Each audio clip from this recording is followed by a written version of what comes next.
Okay, good evening, very stable geniuses and barely stable imbeciles. My name's Danny, this is my own worst enemy, mental health podcast. Right, how to start this one. Okay, so as a reformed loopy lefty, right, and by loopy lefty I mean legitimately, so early to mid-20s, full-on Marxist, Leninist, communist. You know, I've got tattoos of like Marx and Lenin, Che Guevara, all up my arms. I've got a bleeding hammer and sickle on my elbow, you name it. Need to get that shit covered up as well, if I'm honest. Even flirted with Stalinism at my most extreme. And anyway, so as you can see, I've kind of got this sort of potential for rabid political sentiment. So I do my best these days to try and stay clear of political discussions, because even though I operate in a space where human emotional experience is kind of paramount, when it comes to politics itself, this sort of emotion-based identity politics, which is taking over the world at the moment, and which I used to be a blind disciple of as well, I've got absolutely no sympathy for it whatsoever anymore. And that's a position which tends to upset a lot of people.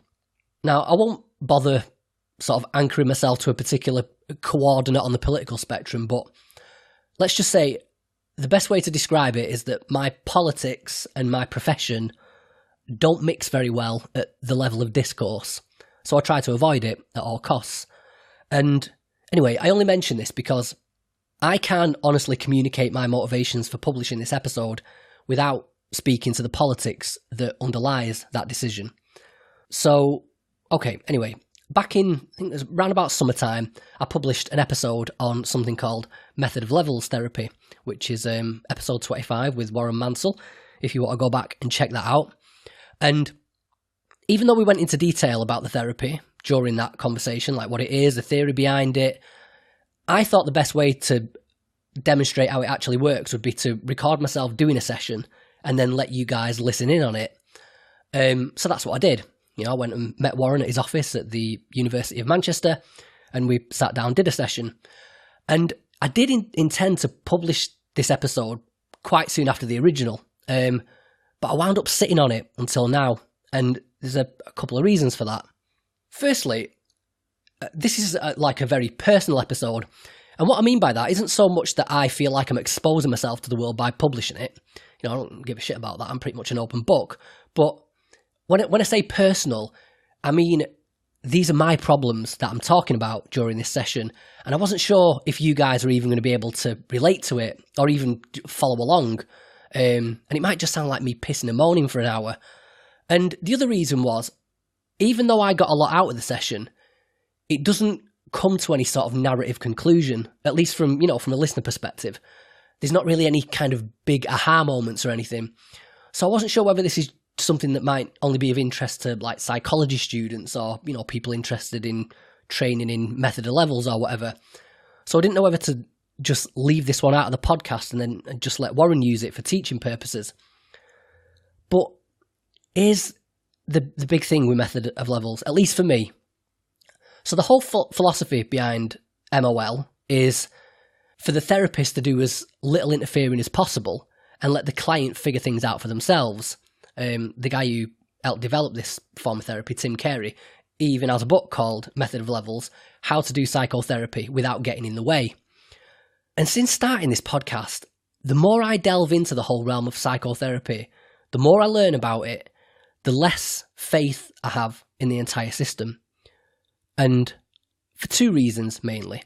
So, firstly, there's the problem of ideology. With a lot of these therapies, the cure for whatever your problem is for you to submit yourself to the discipline and observation of a so-called expert whose job it is to tell you how to think and how to act. Yeah? And when you subject yourself to the care of another person, especially in a psychological setting, it's not just their particular psychotherapeutic ideology that they bring to the table. It's their own personal political ideology as well. So one example of this in the current political climate is this whole idea of so-called toxic masculinity. And particularly in the mental health realm at the moment, there's this whole drive to sort of get men to open up about their emotions or whatever, which in itself is a perfectly legitimate endeavour. But unfortunately, rather than view this problem, so-called problem, through the lens of evolutionary psychology, where, men bottling up their emotions is an instinctive survival mechanism, which it is, okay, episode 34, Hector Garcia, it's being treated as a political problem. Like, oh, you like to bottle your emotions up, you're toxically masculine. So, yeah, in the current climate, it's not the job of the psychotherapist to work around this Darwinian sense of masculinity. Instead, masculinity itself has become pathologized, and it's that needs to be eradicated. Yeah? That's just one example. And I've also got personal experience with this. So I remember one of the therapists I went to see, she asked me if there was any history of mental illness in my family, and I said I didn't know because I was adopted, so I don't know my family history. Jesus, she was like a dog with a bone with that, yeah? I went in there to get CBT for anxiety. She spent a full half hour, 40 minutes digging for dirt about the relationship I had with my parents, like this sort of Freudian analysis going on about how much it must have hurt me to find out that I was adopted, and is my relationship with my parents really as deep as I like to think it is, and all this crap, ridiculous. And you know what? You only have to go on Twitter, yeah? Go on Twitter, spend 20 minutes clicking through some therapist profiles, and you'll very quickly see that psychology seems to be one of those professions which isn't just inextricably linked with politics, but it's rife with political zealots, which, shouldn't come as any surprise that people whose job it is to tell other people how to think find it absolutely unbearable when anybody has the audacity to have an opinion which doesn't fall within the bounds of what they deem acceptable. And there's just no way in hell these people manage to keep a church and state relationship between the ballot box and the therapy room. And of course, it's not all therapists, it's probably just a minority. Twitter by definition is populated by people who think that their opinions are of such significance to the world that they warrant public broadcast. But even so, minority or not, as a client, when you go to see a CBT therapist, especially when you're assigned one, if you're not seeing one privately, you don't know whether you're entering a therapy room or in re-education camp.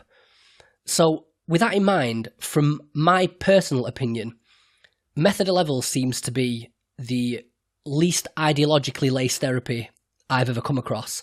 Because on the one hand, it seems to be the most convincingly client-led therapy that's available. And on the other, the role of the therapist is so minimal and so hands-off that it's like the therapy itself is sort of inoculated from whatever personal bullshit the therapist might be inadvertently bringing to the table. Secondly, though, and arguably more important than the ideological problem, the big scandal with therapy at the moment, at least here in the UK, is accessibility. We've got like 3-month waiting lists, there's a lack of funding, demand outstripping supply by Christ knows how many orders of magnitude, and there's just not enough therapists to go around, at least not on the NHS.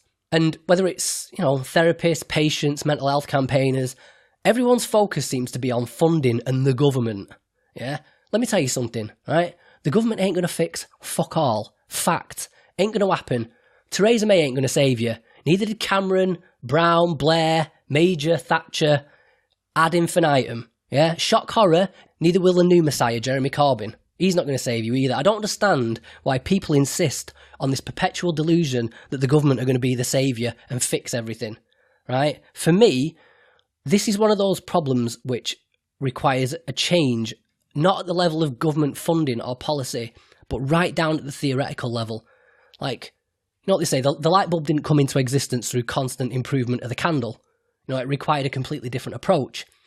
And because the fundamental tenets of applying method of levels is so simple, like the role of the therapist is so limited, so much so, it doesn't even require the therapist to even understand the nature of the problem, yeah?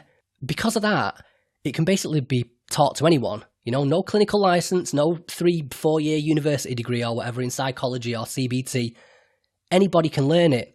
And because anybody can learn it, and relatively quickly as well, that means it can be deployed not just in the offices of qualified shrinks, but support groups, workplaces, community centres, youth clubs, schools, pretty much everywhere.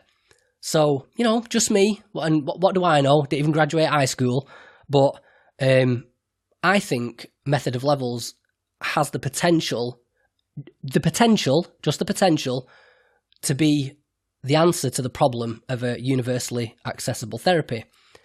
And so that's why I want people to know about it. But unfortunately, it's a form of therapy that, outside of academic research, seems to be getting very little attention.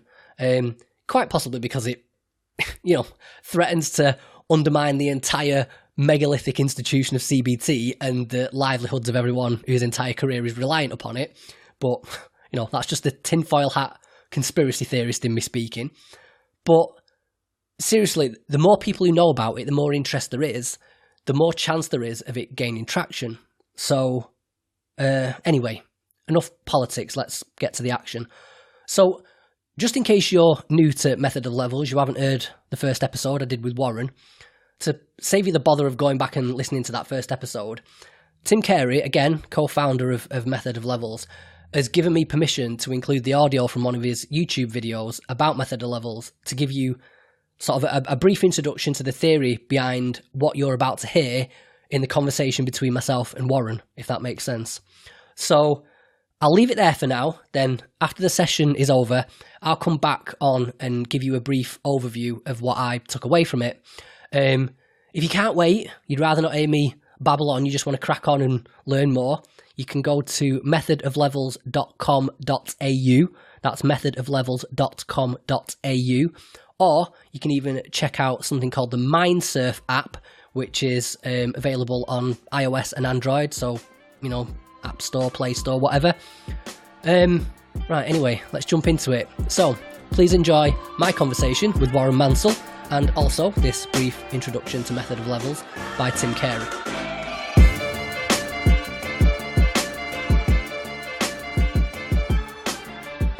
Hi there, I'm Professor Tim Carey, and I'd like to explain to you a little bit about an exciting new psychological therapy called the Method of Levels, or MOL.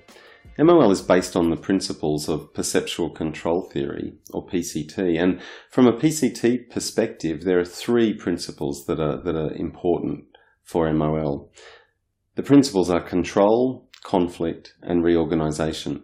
Control is the principle of normal, everyday functioning for human beings. So from this perspective, it's considered that all we do, all day, every day, from the time we're born till the time we die, is control the things that are important to us. So little babies who are lying in their beds crying, their crying is an attempt to control their environment in order to get the cuddling that they want, or the feeding that they want, or the changed nappy that they want. Control also happens for mature adult human beings. So, for example, we control the way that we say things. So we might say things in one way to one person, and we might say pretty much the same thing in a completely different way to another person, because we're controlling our relationship, or we're controlling the impression that we're trying to convey to the other person. So control happens routinely all day, every day. When we drive our car from home to work, we're using a control process. When we keep our relationships or our appearance the way we want it to be, then we're using a control process. When we do things to keep our emotions the way that we like them to be, we're using a control process as well. So that's the first principle, control, and it explains the way things happen for normal routine functioning. The second principle is conflict, and conflict explains how control gets disrupted, so how normal routine functioning can be impaired or interrupted. And conflict is pretty much the way that we would understand it to be, that conflict occurs when people try and control two incompatible things at the same time. So if you think about control being the idea of making the world be the way we want it to be, that's a fairly simple but also a fairly accurate example of the phenomenon of control, then problems arise when we have two opposite things that we're trying to make be the way we want them to be at the same time. So, for example, if we have a career that we're trying to build and an idea about how successful it should be, but we also have a family with close relationships that we're trying to develop as well, then at times pursuing career goals can not just impact on, but actually interfere with pursuing family goals. And sometimes pursuing family goals can interrupt the pursuit of career goals. So that would describe a situation of conflict. Sometimes people might like being social and might like interacting with other people, but they also might like spending time on their own. And in that situation, if those two goals are in the one head at the same time, tension and distress can arise as a result of the incompatibility of the goals. So from a PCT perspective, the basic formulation of psychological distress is a conflict model. That psychological distress arises through the incompatibility of important goals that people are trying to pursue at the same time. So conflict is the second principle. Control is the first. Control is what we do. Conflict is what interrupts what we do. And reorganization is the third principle. Reorganization is a basic learning mechanism. It's a very powerful learning mechanism. In fact, from a PCT perspective, it's the learning mechanism that we inherit. So it's not a learning style or a learning approach that we have to learn. It's a way of learning or a way of solving problems that we're born with, that we inherit. And it's a very simple, as I said, but very powerful learning mechanism, so that the basic idea from a reorganization perspective is that when control is unable to occur over a period of time, so when there's error going on or an inability to control things, reorganization happens through random changes being made and the effect on control being monitored. So if a random change occurs and as a result of that random change, control improves, then that change will persist. If control doesn't improve, then another random change would occur and the effect on control of it would be monitored. And if it improves control, then it would continue. So reorganization is regarded as the most fundamental form of learning, but also a very powerful form of learning that helps us learn to walk and talk and solve seemingly intractable problems. So control, conflict, and reorganization are the three principles upon which MOL is based. So the practice of MOL occurs very effectively and very efficiently with the therapist and MOL therapist having two main goals. Their first goal is to help the person talk about whatever the problem is that they want to talk about or whatever is bothering them at the moment. And the second goal is to look for signs or indicators that they might have become aware of other things while they're talking about their problem. And those signs or indicators we call disruptions to the dialogue that the person is producing. So as they're talking, they'll pause or look away or smile or they might frown. And we take those observable indicators as signs that they might have just briefly become aware of something else. And when that occurs, we ask them what that something else might be. So we might say something like, what occurred to you just then? Or what popped into your mind as we were talking about this topic? And the idea is to help shift the person's awareness to different areas in their neural network or in their perceptual hierarchy. We do that because as an MOL therapist, we assume that when someone comes to see us in psychological distress, they're in psychological distress because they're conflicted. Our approach then is to help them become aware of both sides of the conflict and also to become aware of what might be going on behind the conflict. And when they can do that, when their awareness can go to the areas behind or above the conflict, then their normal, natural, their own individual reorganizing processes will help to resolve the conflict that occurs and restore control where it had been disrupted. So control, conflict and reorganization are the three principles. The two basic goals of MOL are to help people talk about their problem and to do, as a therapist, whatever you need to do to help a person feel comfortable to talk more and more about their problem and to explore it in more detail than they may have before. So that's the first goal. And the second goal is to pick up on any shifts in awareness that might be indicated by changes in posture or voice tone or the rate of the speech they're producing. So little pauses or slowing down of what they say or something like that. So 3 principles and 2 goals. So I hope you find it really interesting and an exciting therapy to become involved with. Thanks. So what is playing on your mind at the moment then? What's playing on my mind at the moment, and has been for a while, is I've attended a clinical trial in metacognitive therapy. Mm-hmm. Had all sorts of shit going on. Mm-hmm. And that helped me cope with a lot of it. It helps eradicate a lot of things, turn the volume down, and the remaining issues, which I'll get to, mm-hmm. It's enabled me to cope with them. Mm-hmm. So I still live my life in spite of those things. Mm-hmm. But I can't shake the agoraphobia. Okay. And what I mean by that is, every time I go out, mm-hmm. when I'm about to leave the house, I've got to go somewhere, I'm dreading it. Right. Let me be more specific. If it's somewhere of a certain distance, it's going to be of a certain time. So I'm alright nipping to the shop, let's say around the corner, right. Something like that. You're sort of smiling about that. What's popping into your head there? Well, I'm amused by the idea of proximity, the idea of this proximity going on. Okay. Because, yeah, if it's close and I'm not going out for very long, I'm fine. If it's far away or I'm going out for a long time, that's when I get stressed out. Okay.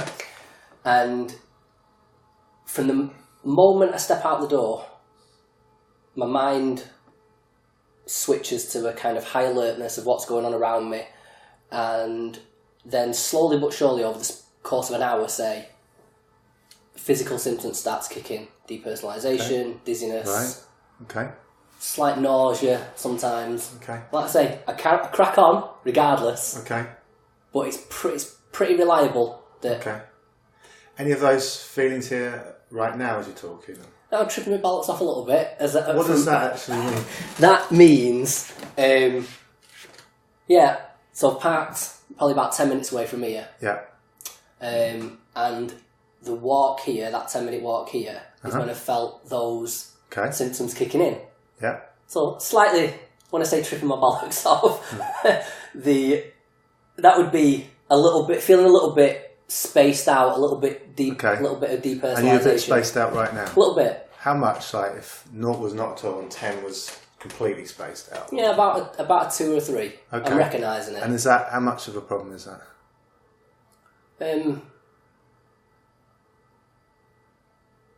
It's an annoyance. Right.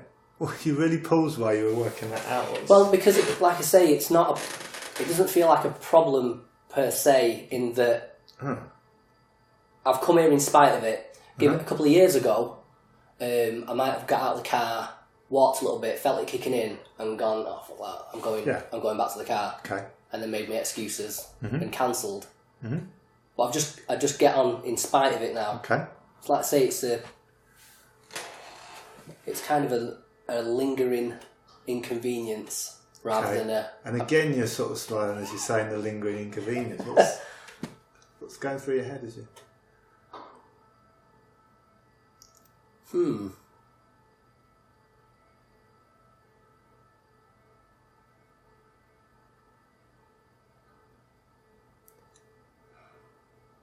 Okay.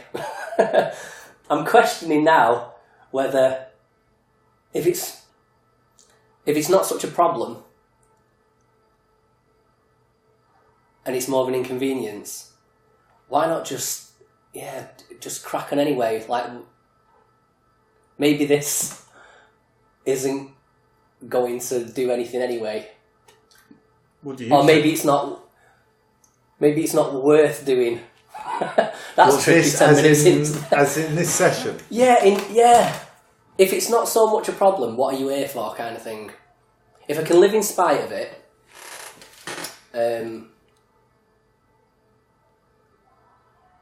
just crack on. And how does that sound as you say, crack on? Well, it's not the best. Not when the I think, best. When I think of it more kind of long term, so in the moment now, let's say I'm in it slightly, feeling the symptoms slightly. When they're really intense, it's fucking horrendous. And does that still happen? From time to time it does. Okay. Yeah. Okay. But not today. No, not today. Not yet.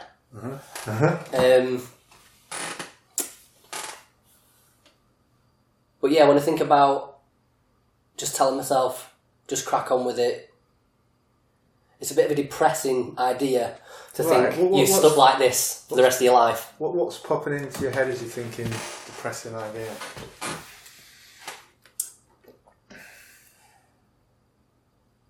I don't know if I believe listeners aren't going to like this. I don't know if I believe that you can fully recover from being fucked up. Do you want to? Do I want to believe it? Yeah. Or do you want to? Yeah. I'd like to believe it. I'd like to think you can do, but I kind of think that you're...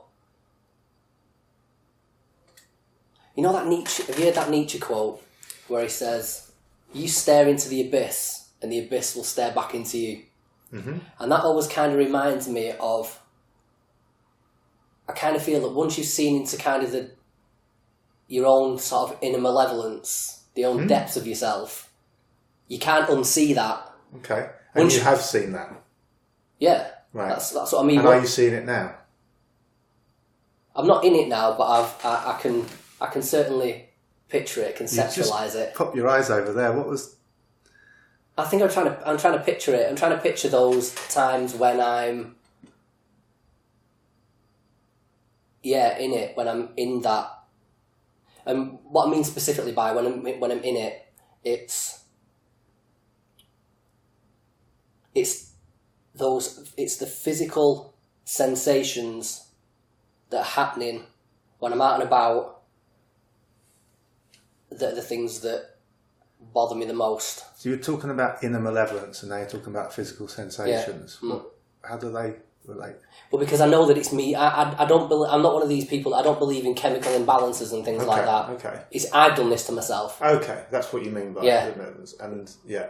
I've done this to myself, but like I said, How sure are you about that? how sure am I that Yeah. I've done it?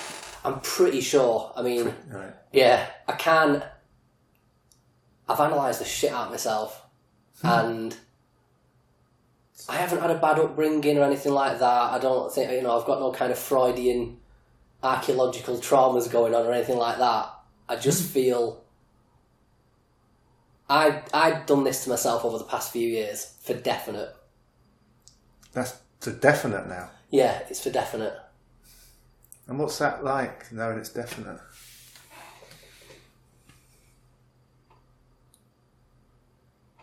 What's it like knowing that I've definitely done this to myself?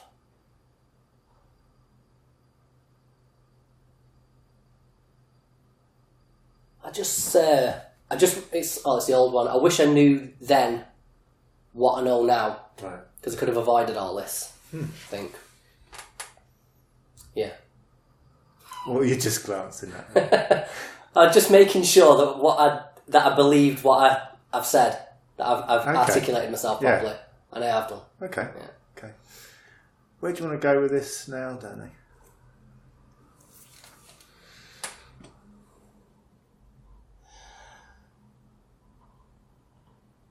The thing that's intrigued me about this kind of therapy is this idea of having conflicting goals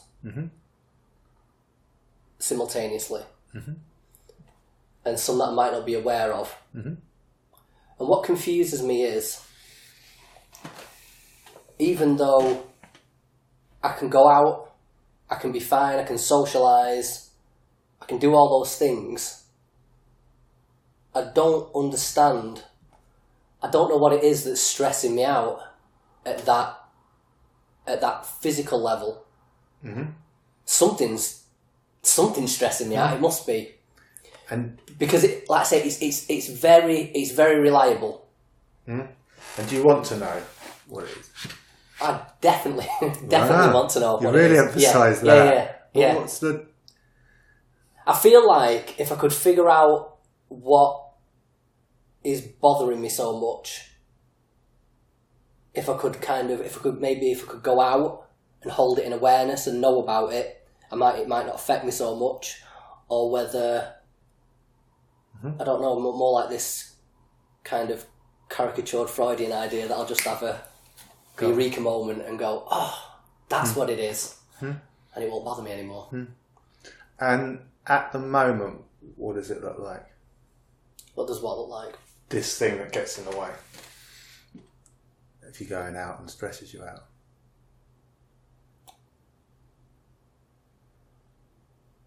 I don't know if...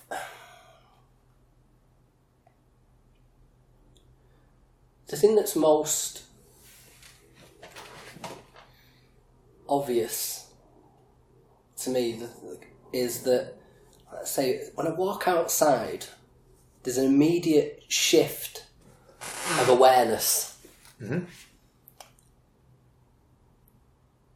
When I'm at home, I can just crack on, do whatever. I'm not in my own head. But the moment it comes to going out, do you remember the Terminator? You know in the Terminator, when it shows you his point of view, and you can see all the numbers going down the sides and all that, and he's analysing things. Right. That's what I feel like. I slip into that mode as soon as I walk out the house. And is that a problem? Or how much of a problem is that? Yeah, that's a problem. I don't like that. What's going on there that's a problem?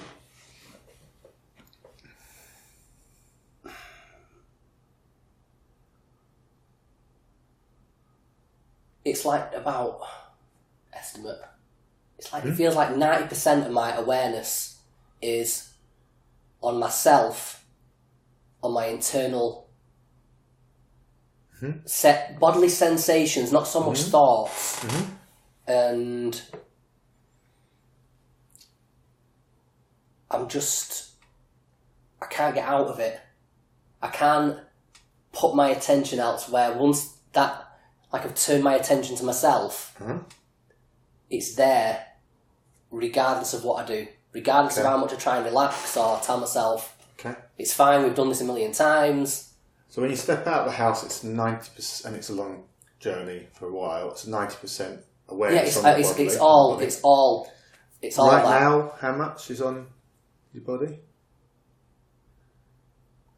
Yeah, I'd say we're about 5 or 6. So 50-60%, yeah, 6 out of 10. Yeah. And what would be right? Oh, there's a smile there.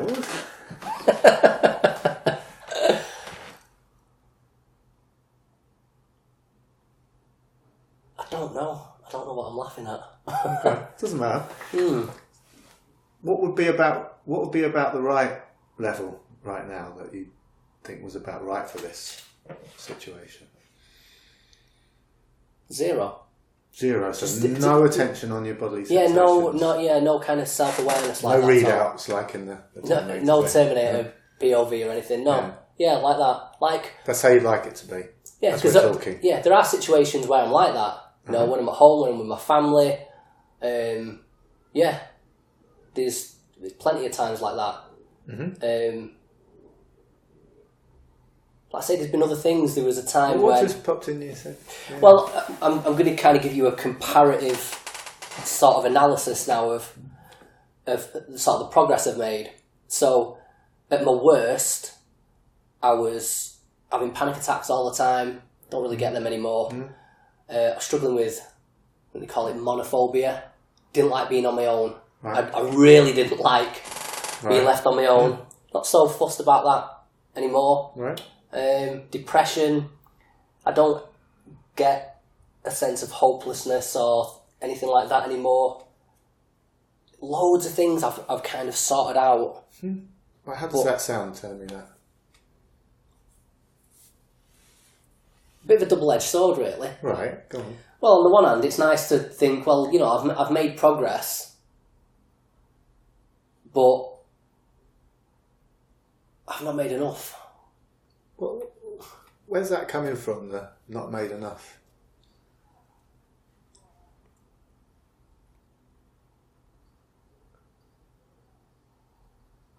I know better than this. I know better to be stuck in this frame of mind, to be behaving like this.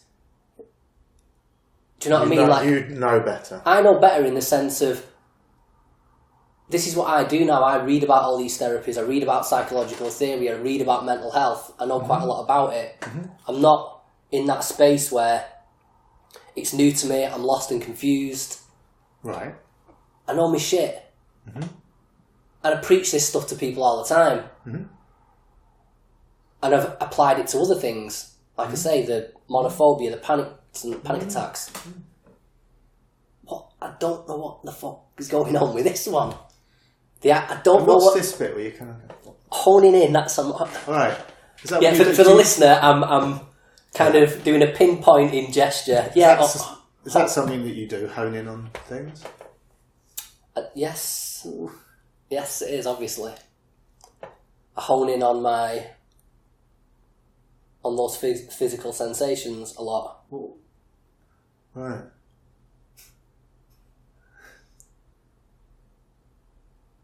There's a pause here, and you're looking at me, and I'm not sure what you. I was knocking the ball back over the net. Yeah. Because I don't know what else to do. Besides everything I've tried. You know, do you need to do something else? Yeah, I need to figure out why it's specifically going out is an issue. And what difference will it make when you know? I feel like it'll it might I don't know, might reveal something to me. It might maybe the right thing to avoid or the right thing to do, or how's it going to reveal? Well, there's been plenty of times over the past few years when I've had like little aha moments. Something's kind of clicked into place, and it makes me. I have a moment of realization. And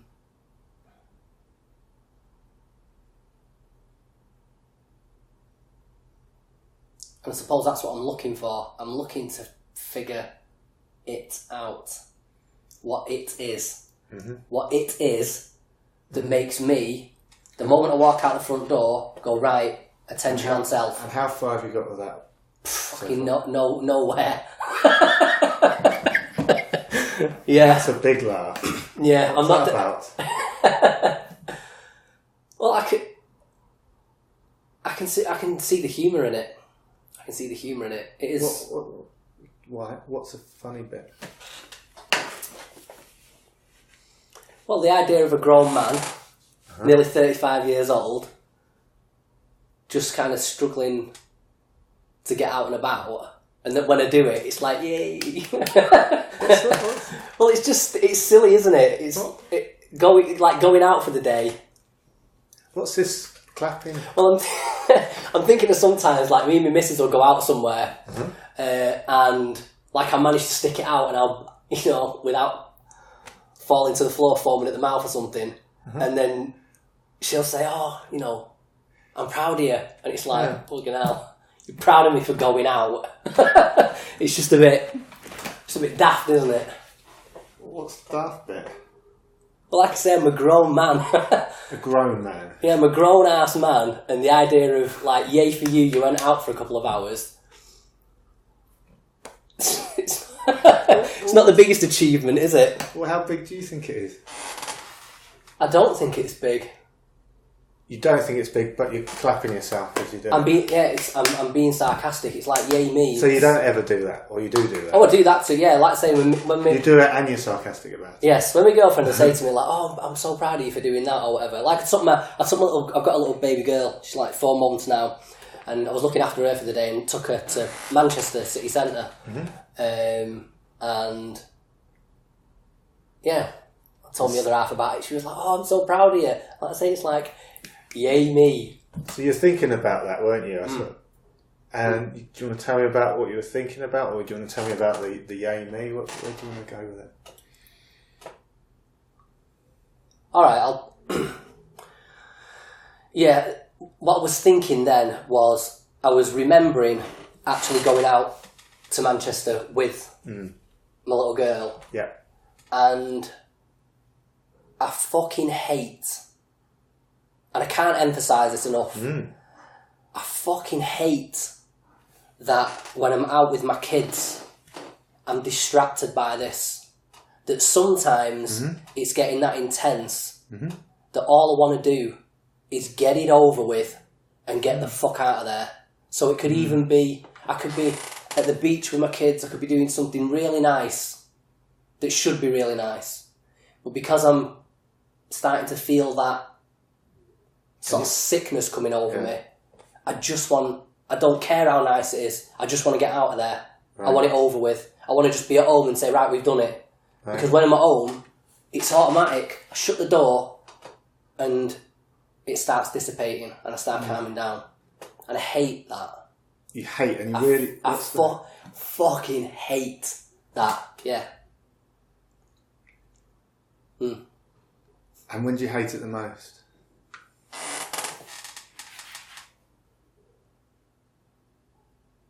Are we talking situationally or conceptually? Just maybe situation, but it's up to you. I hate it the most when I realise what I'm doing in the long run. Because that's makes me a shitty dad. Oh, here we go. We're getting there now. Are you? What are you noticing? Well, I suspected this might come up, but I've not been able to connect it to what it's got to do with the agoraphobia. But yeah, that's. Are there any connections going on now? I don't know.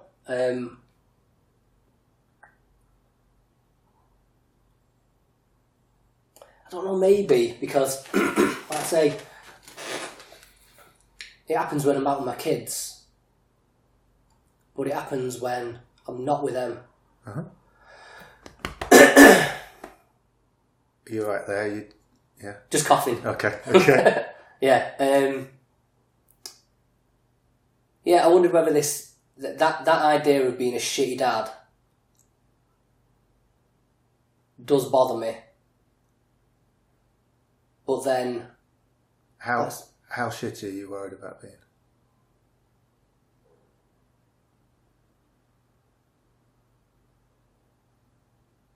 Well, I know my little boy's turning 7, so he's getting to the point where he knows something's wrong now.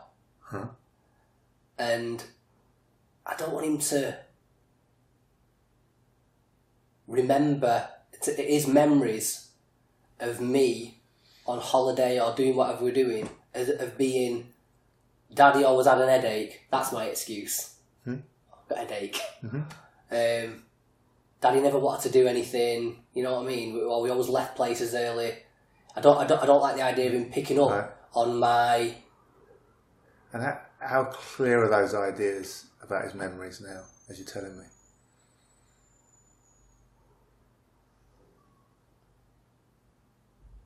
Yeah, I've got some good ideas of what they might be. Yeah. Think about it a lot. You think about your son's memories of you. Is that what yeah, you're saying? I speculate on what they might be. Yeah. Right. What's going on when you do that?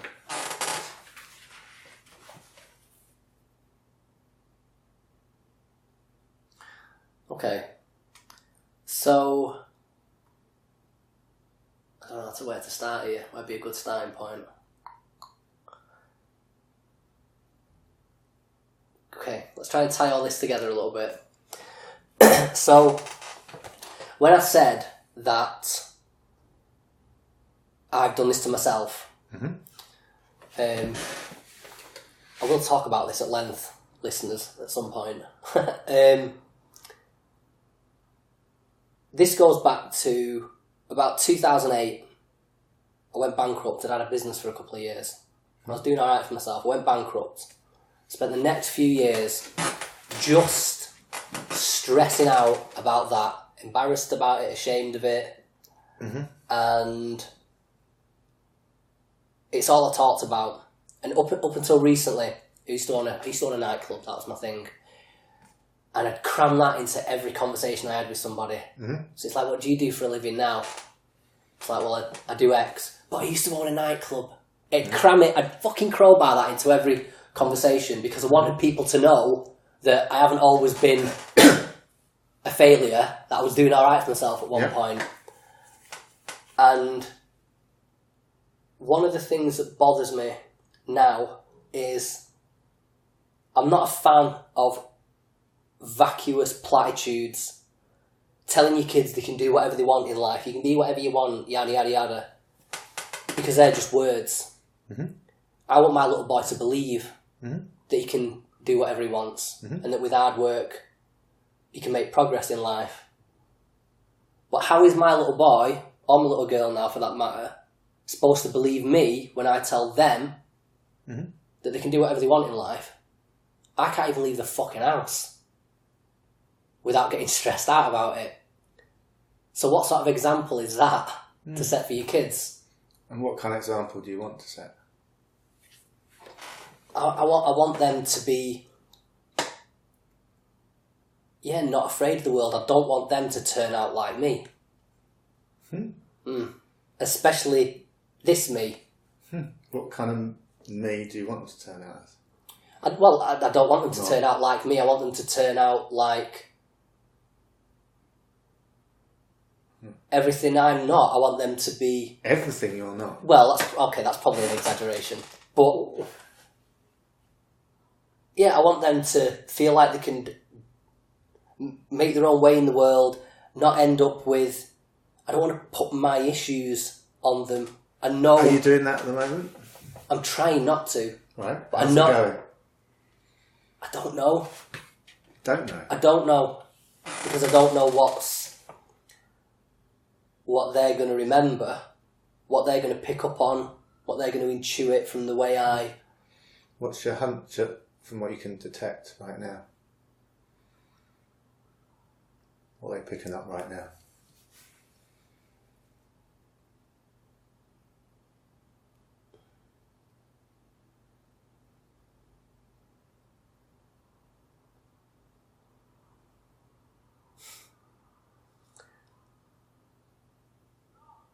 Okay. Just that... Not that I don't know if they'd articulate it this way, but the dad's a fucking loser. So you're picking up on them thinking that you're a fucking loser? Yeah. What are you noticing there that's telling you that?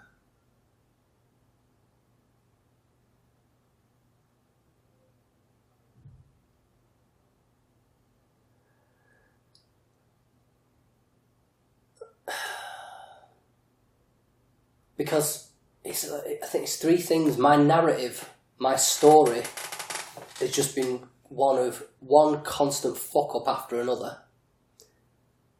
Then my physical example to them of what I've produced in the world is nothing.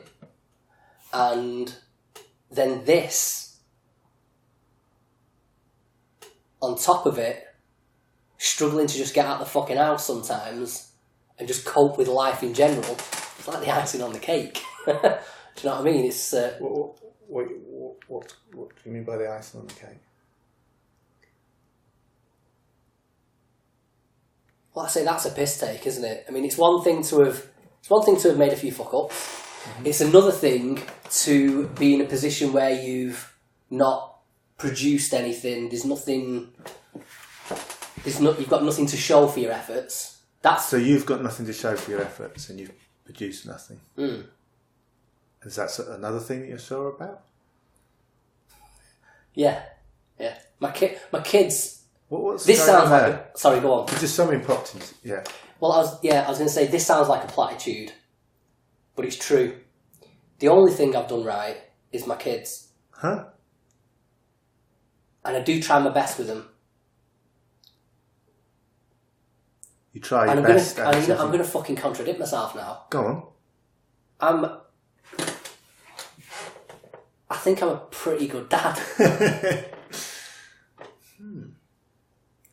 I think because I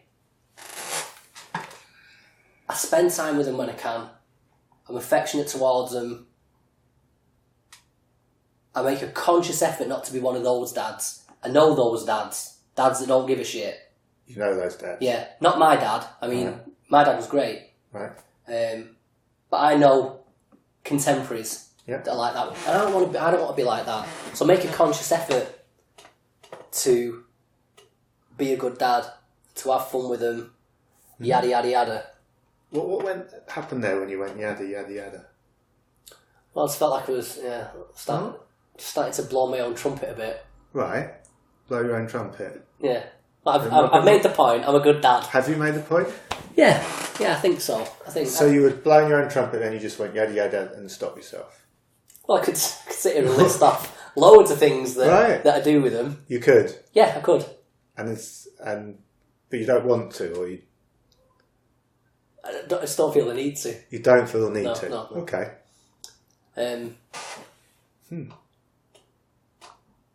But yeah, that's what I mean. At the same time, I guess it's that maybe. I guess I reconcile that contradiction by thinking that at home I'm a good dad. Okay. But when we go out, that starts to fall to pieces a little bit. And how does that sound? Yeah, that's shitty because that's where life's at, isn't it? Out there, doing things out there. Is that right? Yeah, that's where the memories are created. I mean, I've got memories of my childhood. It's Blackpool, the beach, holidays. Okay.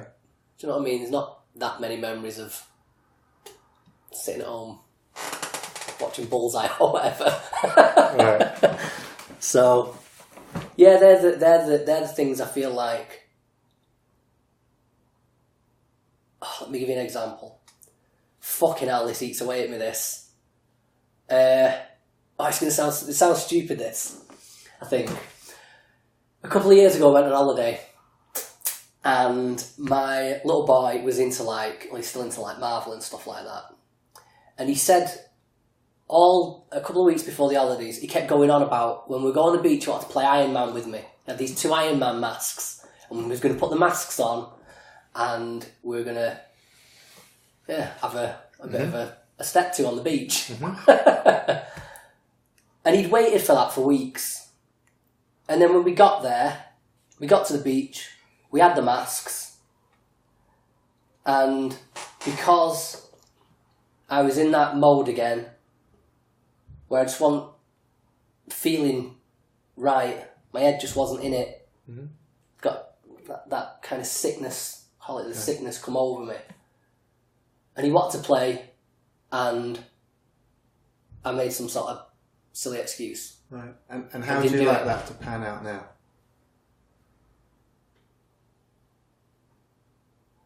I don't know why that one eats away at me so much. Eats away? Yeah. That was a moment when, that's a perfect example, that was a moment when I could have been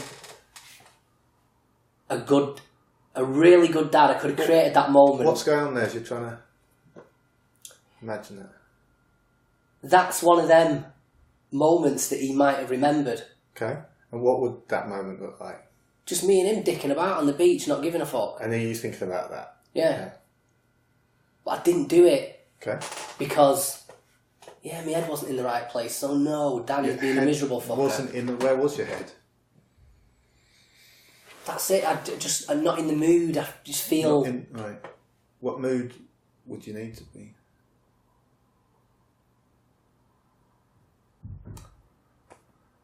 I think one of the reasons it eats away at me so much is I know better than to succumb to that. that I should act in spite of feeling like that. Okay. So yeah, you feel like shit, but this is your moment. Can you imagine doing that? I've done it before. I don't know why I didn't do it. Being on the beach with the Iron Man mask and acting in spite of it. I should have done that. I've acted in spite of my feelings. Yeah, go on. I've acted in spite of those feelings plenty of times, but I didn't do it then. Okay. And I don't know why I didn't do it then. Maybe it's easy to fob your family off, isn't it? And we'll do it again another time. Well, what popped into your head when you said that? You can fob you. Yeah, you can put it off till another time. Right. You can put it off. Yeah, and that... Compared to when can't you put it off? You shouldn't ever put it off. Right. That's what I mean. You shouldn't fucking put it off. You telling me that? I'm telling... yeah. You don't know when it's... You don't know when your number's up, do you? Right. So, when you get those little opportunities to make those memories, you should take it regardless of how you feel. Because what matters most is him. And him remembering that time me and my dad messed about on the beach. And he remembers that. But because of me, fuck all, there's no memory there, it's nothing. Okay. How's it going? Like, we've been talking for quite a while about going to various topics. How's it all going? I feel a little bit like... I feel a bit all over the place, to be honest. Okay. I don't feel like I'm honing in on anything. Okay. And what? I'm saying some things out loud that I wouldn't have necessarily said before, but it's nothing I've not thought about before. Okay. And do you want to be honing in on something? Yeah. Well, what's important about honing in for you?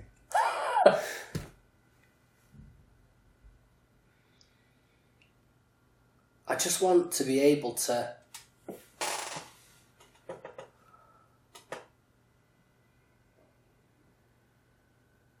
go out and not have to worry or not have to prepare for feeling like shit at some point. Mm-hmm. That's because then the amount of things I could do. So you do prepare for feeling like shit at the moment? Oh yeah, that's it. And you're really, Yeah, but... How much do you prepare? Oh, fuck it, I'm on it. I know, it's like, the moment I know I'm going somewhere, right, fuck's sake, here we go. And so, just give me a rough idea of how long and how much you prepare for feeling like shit. Interested, there's sort of a correlation between how much preparation I do with how much of an expedition it's going to be. Mm-hmm. So, yeah, like we're going on holiday in a couple of weeks, for a week. And I've been thinking about that. Mm-hmm. Started thinking about that a couple of months back. Mm-hmm. Whereas if I was just nipping out somewhere for half an hour, 30 seconds before I go out, it'd be... And how much preparation would be right? I don't know, because I don't know what I'm preparing for. I don't know what I'm preparing for. I don't know what purpose it serves. I don't know what purpose it serves. It doesn't fucking change anything. And how sure are you about that? I'm 100% sure. Well, what you actually scanning over there as you're working out is 100%. I'm thinking there are times when I've had to go out without notice, spontaneously. Mm-hmm. There's been no preparation, and I just have to go out. Mm-hmm. Still happens. I still give it an hour, 2 hours max, and that's it. My head's gone every time. So it doesn't matter whether I prepare or I don't. If I go out, I'm out there for a couple of hours, especially around people. Right. Fuck me. Right. If around a crowd of people, my head's gone in an hour. That's it. Okay. Do you want to talk about being around people, or do you want to talk about something different? Yeah. Or something different?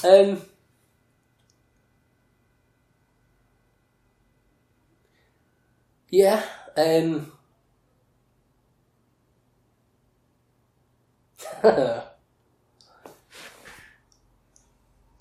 So, I've told you about this I run a mental health support group. Uh-huh.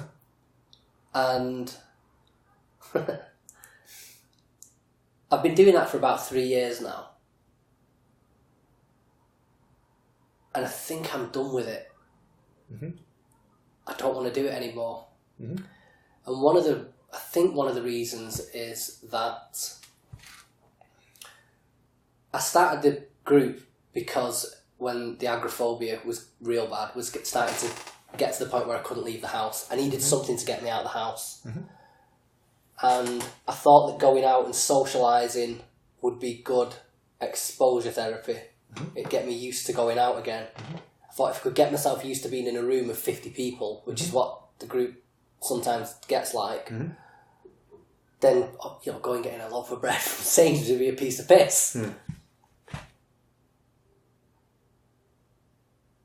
But it's 3 years later, it still fucking stresses me out as much as it ever did. And I've started to wonder whether I've conflated agoraphobia with this idea of socialising. Because I don't know if I care about socialising. I don't know if I care about going out and being around people. What are you noticing there to say you're not caring about it?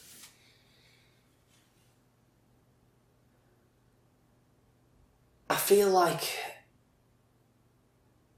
it makes me a bit of a miserable shit, to be honest. Like a bit of a social rattlesnake. But I'm alright with it. I don't care that I don't care about that. Mm-hmm. It's not for me. Not a fan of crowds. Don't like going out. Mm-hmm. I prefer one-on-one, 2 or 3 people. That's my kind of social situation. Mm-hmm. And I don't know if doing this has had the opposite effect of the desired effect.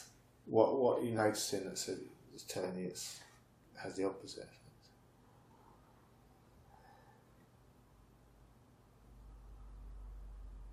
I feel like I've possibly been doing something that has just been stressing me out. Not because it's a phobia or there's any pathology attached to it. I'm just not that sort of person. It's just not for me. Right. And trying to force myself to do it and go out and be around loads of people and be this group organiser that looks after everyone else. And I don't know if it's just stressed me out. Okay. It's added to the problem because I don't want to do it in the first place. So what kind of person are you then? I'm a loner. I mean that in the best possible way. I'm very fond of that.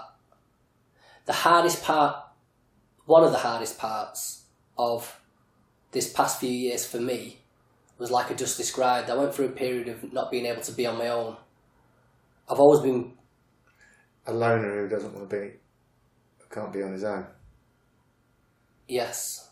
I've always loved being by myself. Right. Being in my own company. In my own head was my favourite place to be as a teenager. Mm-hmm. Into my early mid-20s. Just being on my own. Loved it. Fucking loved it. And losing that fucked me up. I don't like that. And how are you doing? What's going on? Well, I don't know if I've sort of been waiting for this idea of conflicting goals to sort of creep up on me. I don't know if I found one. I've got this sort of a genesis of an idea here, which is... Don't overthink it, just tell me when you... Yeah, okay, I won't overthink it. I'm just thinking that I'm not romanticising that at all. From being a teenager, I love being by myself, being in my own company, reading, that sort of person. That was me, and I loved it. And then the reason the monophobia kicked in was after started with panic attacks, and then in the early part of 2015, I had a bit of a period of suicidal ideation. Right. And didn't last long, but after that, I really didn't trust myself. I was worried that I might act on some sort of impulses. Yeah. And so I don't like... I've never got back there. I've never got back to enjoying being on my own. I'm over it. I don't distrust myself in my own company anymore. Mm-hmm. It's not the same. I don't like being on my own the same as I used to, but also I don't fucking like being around people. Yeah. And you've got the real laugh there. Yeah. Well, there's conflict there, isn't there? Jesus. Yeah. Yeah, that's a problem. What makes you... That's the problem. I wish I could go back to that. But kind of like what I said before. So how much are you enjoying being on your own at the moment? I don't enjoy it. I'm just... So 0? Yeah, I don't dislike it. I don't fear it the same. Right. So when it was bad and I didn't like being on my own, I'd sedate myself and go to bed. Right. So my missus used to go to her parents for the weekend with the kids. Mm-hmm. On a Friday night till Sunday night, I'd sedate myself with paracetamol and I'd just fucking stay in bed because I wanted to avoid being on my own as much as possible. So you don't do that anymore? No, I don't do that anymore. You don't enjoy it either? No, I don't enjoy it. It's just... And you used to enjoy it a lot? Oh, I fucking loved it. So... Yeah, I loved it. Well, what's popped in your head when you said... I'm remembering all the things I used to do by myself. Yeah. Just sit and listen to music, read, write. I used to go out running, meditation, just anything that was just me by myself. Loved it. Not so much anymore. You loved it and you just kind of sort of flicked it off.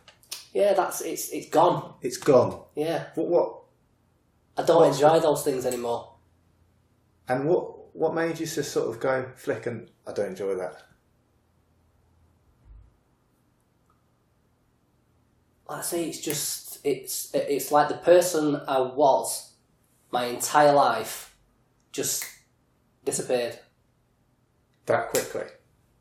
In a matter of a couple of weeks. Okay. Like I say, I went through that period of it, and to suddenly be your own best friend to being, well, your own worst enemy, or no, seriously, to go from being your own best friend to distrusting yourself. Yeah. That's... And where's the trust right now in yourself? I don't know, because this is why I'm not sure I believe in the idea of making a full recovery, because I kind of feel that I don't know that whether I'm going to ever go back there again. Mm-hmm. I don't know how much control I've got over... Do you want to go back there again? Sorry, what I'm specifically meaning is I don't know about going back to getting in a bad place again. Oh, yeah. I don't know if that's going to happen to me again. Okay. I always feel like looking over your shoulder. Okay. So you're still worried about going back to that place again? Yeah. And you're also not sure whether you'd want to go back to enjoying your own company again? Oh no, that's if I could. If you could. If I could go back to enjoying my own company, reveling in it the same way I used to. What made you say reveling? Because that's what I did. Yeah. And I don't know that this idea of, I don't know whether this past few years has been sort of an exercise in trying to turn myself into somebody I'm not. But go out and be sociable, be that person, I go out and I do things and I socialise and... So where are you up to with that right now? I'm no further than I ever was. I'm not into it. It's not for me. Even when I owned a nightclub, I used to sit upstairs on my own. I was the boss. I used to sit upstairs on my own and just let the club do its thing, and that's how it ran. I wasn't down there socialising with people or anything like that, and that was never the appeal, really, to do that. The appeal. What is the appeal? Well, the appeal back then at 23 years old was money. Right. And what appeals to you these days?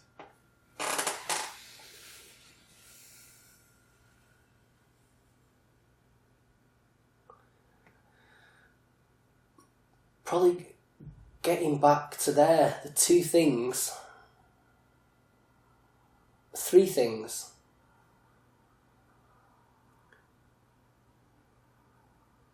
would be if I could feel content and relaxed in my own company again. That'd be fucking awesome.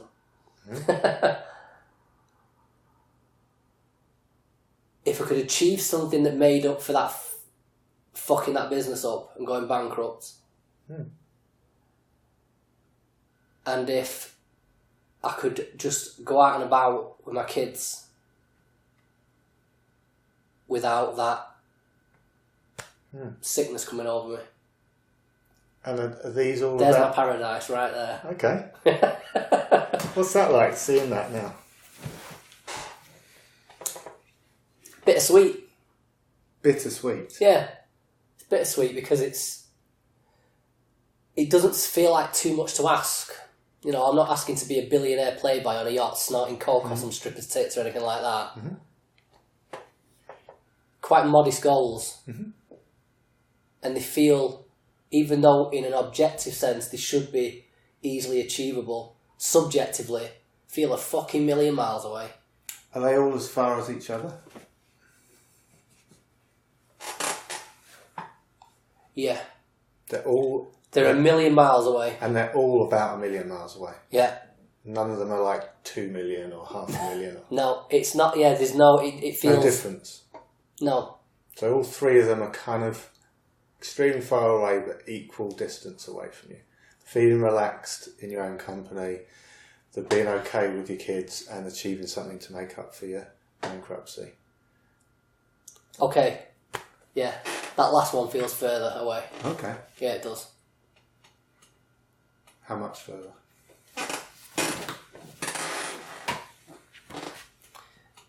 Inachievably far away. I've got no faith in myself of achieving that one. And how does that sit with you? Not great.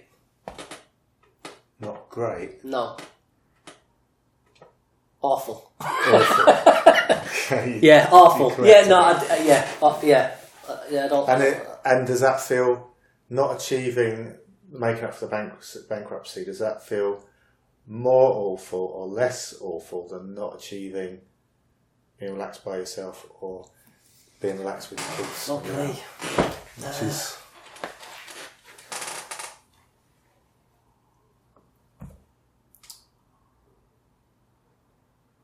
Yeah, no, if I had to pick a goal that I could achieve, genuinely, it would be that my kids just,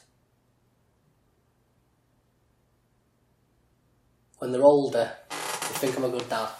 Okay. They think I did alright, I did good. So right now that's more important than being relaxed in your own company or making up for your bankruptcy? Yes. Okay. But strangely, them two are tied in. It feels like if I don't sort them out, my kids might not be able to. How are you working that? What's going on?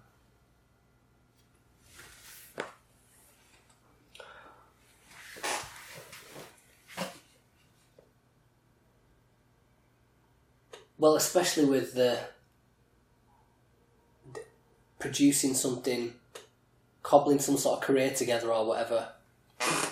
That's the only way that I can demonstrate to my kids. That's the only way? Yes. It's the only way. I'm really sure about that? Yes. It's the only way I can demonstrate to my kids that they can achieve things in life. They can believe me when I tell them. Right. That they can... That's the only way Yeah. they can believe you when you tell them they can achieve things. So, Warren, I don't believe in platitudes. I don't believe in just words. You've got to set an example. Would they achieve things if you didn't bother trying to tell them? It's possible. Of course, it's possible. You know, people do that all the time. But what makes you want to be telling them? What makes me want to tell them that they can achieve? Yeah. Because I told you I don't want them to end up like me. Okay. And you're sure that they will end up like you, as you are now, or as... Fucking any part of it. Right. Really? Yeah. So you're telling them... And let me... I just want to I'm not being down on myself with that. Just from a very pragmatic sense, I've made bad decisions as I've gone along in life. And I know you don't want them to make bad decisions. Yeah, and I know they've got to make bad decisions. You do know they've got to. I know they've got to make bad decisions, but they don't. I don't want them to make the same bad decisions. I don't want them to make the kind of bad decisions that will lead them to where I am up here in my head and now. Are you thinking that they're going to make similar bad decisions to you? I don't know. I want to do everything to avoid it. You want to do everything to avoid it? Yeah. I want them to be happy. The idea happy, or is that the same thing? Being happy and avoiding your bad decisions.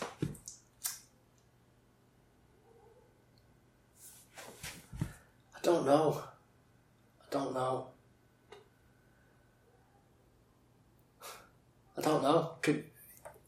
Go on. No.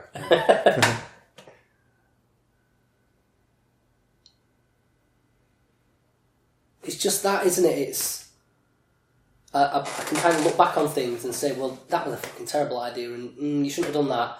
And it's all compounded. Like I say, I know I've done this to myself. Too much thinking, too much self-blame, just getting on at myself too much, and carrying around too much regret. Is that something you still do? Oh, fucking all the time. Yeah, I'm always... Too much thinking, too much self-blame, and getting on it yourself. Yeah, I'm always on about the past. Like I say, I don't tell people... Always on about the past? Yeah, to myself, yeah. How do you do that to yourself? I think about it all the time. In your head? Yeah, think about it all the time. You think about the past all the time? All the time, yeah. All the time? You're rolling... Well, how obviously. Come on, you know the score. Yeah. How much of the time do you think all about the past? Yeah, no, a lot. It's there. It's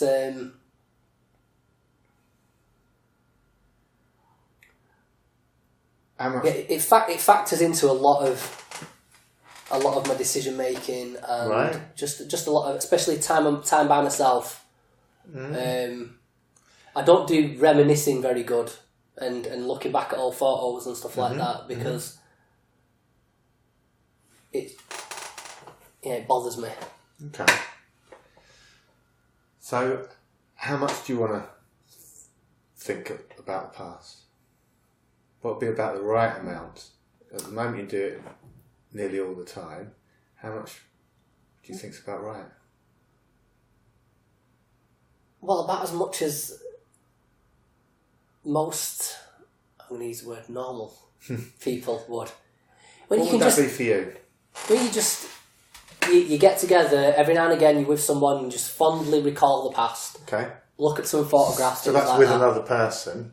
Yeah, how much do you want to go over it in your head? Oh, I'd rather just have done with it. I know there's nothing you can do about it. Not do it at all? Yeah, not do it at all. Especially the running over regret and the bad decisions and stuff like that. Right. No point in that. There's no point. There's no point in it. There's no point in it, but you're doing it. Yeah. So what's that about? I haven't got a clue. Going over the regret, the bad decisions. What do you think your brain... I've extrapolated plenty of information from it, and okay. I feel like I could write a manual. Don't do this. Don't do this, that, and the other. I know that. Okay. And is the manual sorted, or is there still things to add to it? Well, there's always things to add to that manual. There's always things to add to the... So how are you going to know when to stop writing the manual? When the manual's kind of good enough? Or just write?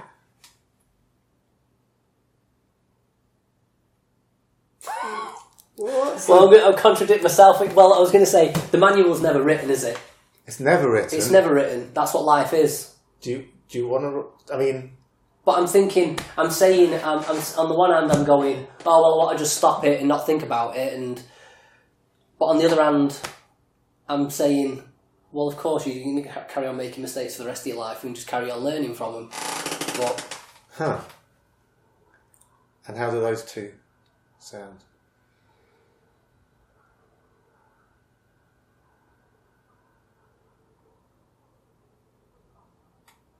I don't know. So on the one hand, what you should do is just make your mistake, learn from it, kind of put it in the memory bank as a point of reference. Mm-hmm. We know not to do that again. But you don't need to keep going back over it in your downtime. Like, I could sit and watch Netflix or whatever. Well, instead what I'll do is sit here and think about all the times I fucked up. Right. Well, what's the point in that? What is the point in it? I haven't got a clue. I don't know why I do it. What? I genuinely don't know why I do it. I don't know whether it's... I don't know whether I feel like I'm just trying to squeeze every last morsel of information out of it, whether I feel like there's something I haven't quite figured out that might help me, or whether I'm just being a self-pitying twat.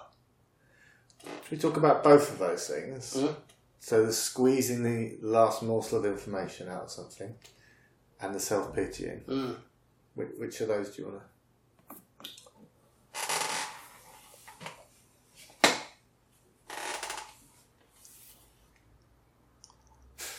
I don't know. I don't know that either. When I kind of hold both of them in mind at the same time, neither of them necessarily feels like an issue. It's not evoking anything from me. Mm. So it doesn't feel like an issue that you pity yourself too much, or that you squeeze every last morsel of information out of something. Yeah, I mean, I don't know if maybe pity's not the right word. I don't pity myself, but I am pissed off at myself. Mm-hmm. That's a better word. I am pissed off at myself. I've always said if we could get my 25-year-old self in an MMA cage, I would kick the fuck out of him. He'd be physically stronger than me, but I'm that pissed at him, I'd leather him. So how do you see this? How do you see this panning out, this fight? I see a fucking idiot that was just... Are you still hitting him at the moment? Oh, I'd honestly, Warren. Pardon? Honestly, Warren, I'd love to twat him. When you say twat him, how far are you, are you going? Have you got weapons, or is it just fists? Or... Oh, I wouldn't do that to him. Okay, well, what happened there? Well, it's me, isn't it? I know it's a doppelganger or whatever, but I wouldn't take it that far. But it's very much like you fucking did this. Okay. I'm where I am now. I'm struggling. So you're saying I'm having panic attacks in fucking Sainsbury's. Yeah. Because of you making some fucking stupid decisions. Right. And is this you're saying this to him having leathered him? Well, I don't feel like I don't really ever sit there and imagine myself hitting myself. When I'm sitting here thinking about it now, and it seems ridiculous, but there's a definite resentment. Okay. There, I mean that and you're telling him that, and you're putting that into words.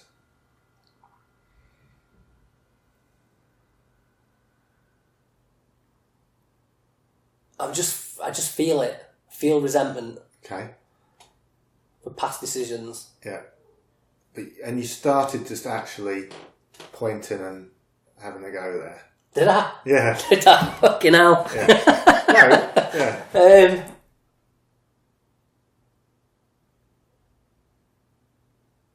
Yeah, I'm not really that way inclined of physical violence. But I would twat him. Okay. Feels like the only way to get it out. Okay.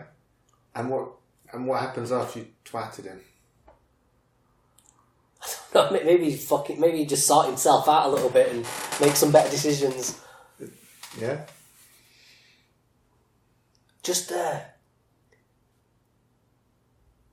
what I'm most pissed off about is I knew better with some... When I'm talking about... It sounds a bit nebulous now. When I'm talking about these bad decisions, the bad business decisions that I made that led to me losing my business, and I knew better. I knew better. It wasn't. You did know better. Yeah, I knew better. I knew at the time I shouldn't have been doing some of the things I was doing. Okay. And that's what kind of makes it harder to deal with. If it was just purely a little daft ass just winging it and accidentally stumbling across these bad decisions, that'd be easier to deal with. But I knew better. I knew what I was doing. I knew I was making stupid decisions. You knew you were making stupid decisions, I did and you at the time, continued yeah. to make them.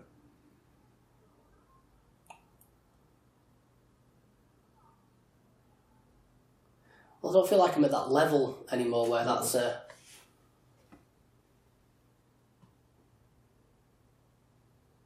back then I was dealing with a lot of money. I was running a business. I had a building around me that I built myself, literally. Not the actual building. I refurbished it myself. I couldn't afford people to come in and do it for me. I built the nightclub. Me and my mate built it from scratch, and it was all me. I produced something. I was running something, and there was something at stake. Whereas now, I'm a 35 in a couple of weeks. I'm a 35-year-old podcaster with a blog. What sort of career is that?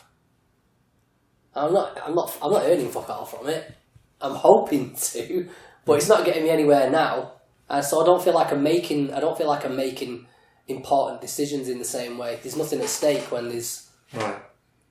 And is that what you want right now? To have something at stake? I want to create something that matters. Yeah. Okay. Yeah, I and do. What are you noticing there?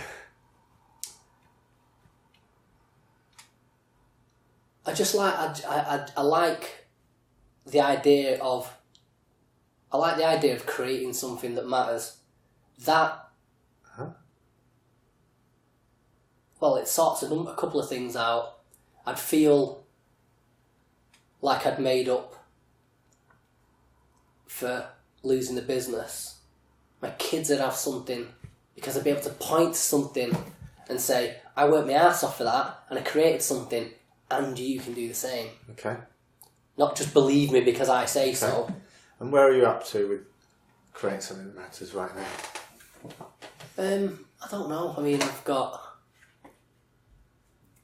I don't know how many episodes we're in, 25 episodes in. I've got a website. I get the occasional email off people saying they really enjoyed the episode or whatever and it helps them and stuff. And that's really nice.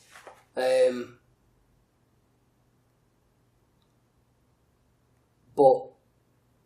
What happened with the but just now? Well, we live in a world where you've got bills to pay and, we're encapsulated in a financial system.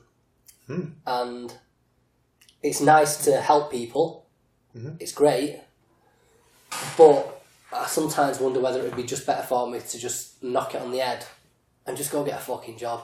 It's not a proper job. And how do you weigh that? How do you weigh that up? Helping people versus getting paid? I don't know, that's a tricky one, isn't it?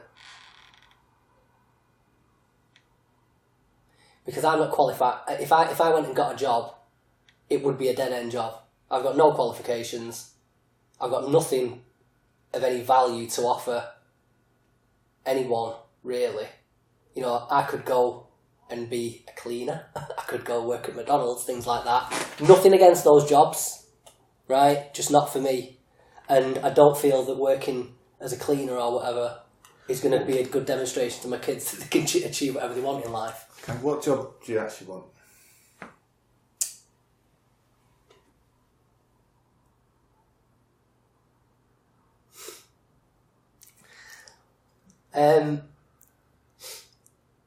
This facilitates what I like doing. So what I like doing is writing.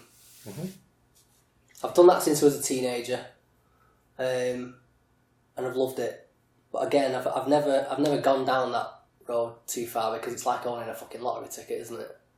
Well, the idea of making a career as a writer, everyone's a fucking writer nowadays.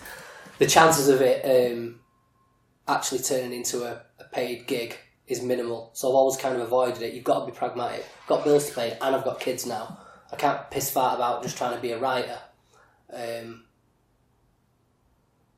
this facilitates it a little bit.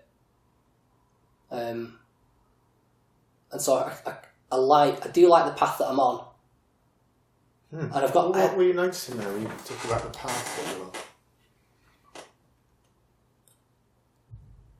I think I'm alright at this. I think I'm pretty good at it. I'm not bad. I'm alright at conversing with people. I'm alright at doing research and kind of grasping concepts pretty quick in order to be able to interview people and convey information. I've been through the ringer. I've got lived experience I can offer people. I think the reason this sort of feels right to me is, I've just said to you, I'm not qualified to do anything, and I'm not, but I am qualified to be an agoraphobic. I am qualified to be fucked in the head and to understand what that's like. Qualified? Yeah, I'm qualified. I've been through the ringer, and I've been through it, or you are in it? Or? Oh, I'm still in it. But I feel confident about conveying that information and sharing that with people, and I've got no shame around it. I don't. And is the qualification something you get from having gone through it, or do you get the qualification from having it now? Well, both. Okay. Because the way I think of it is I've been through the worst of it, and I've been at that point where something's happening to me where I don't know what the fuck's going on. And I know a lot of people are in that space at the moment, don't know what's happening to them. And I've been there, and I can kind of help people with that side of it. But also I'm still stuck in it, so I'm not preaching from some pulpit, like some self-help guru. Like, I cured myself and everything's great, and just take this special blend of herbs and spices for $39.99 and everything will be alright for you. I'm still in it. So. Right. And where are you? This other person's in the pulpit and sort of pontificating. What are you?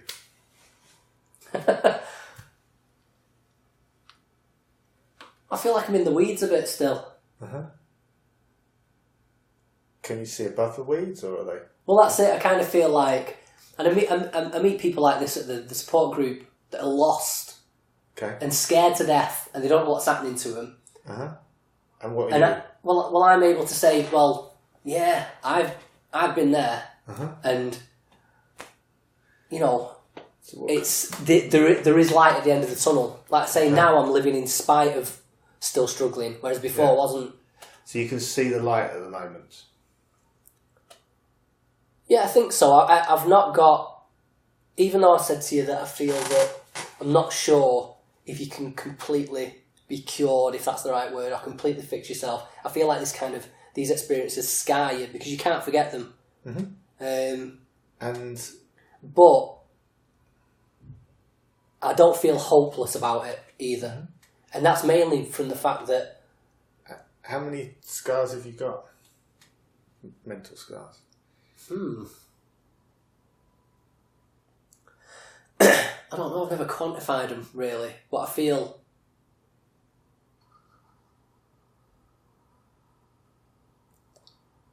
just anything that makes you flinch, that's what I'd consider kind of being scarred by it. Anything that makes you flinch? Anything that makes you flinch and makes you realise, kind of that's got a reference point in the past. And you've got all those scars? I've got plenty of those. And can you see those scars if you want to?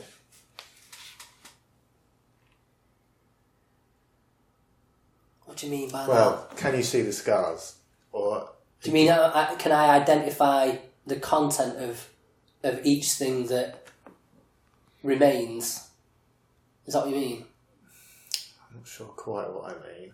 I'm just trying to use the word scar. I'm just trying to help you think about how you experience that.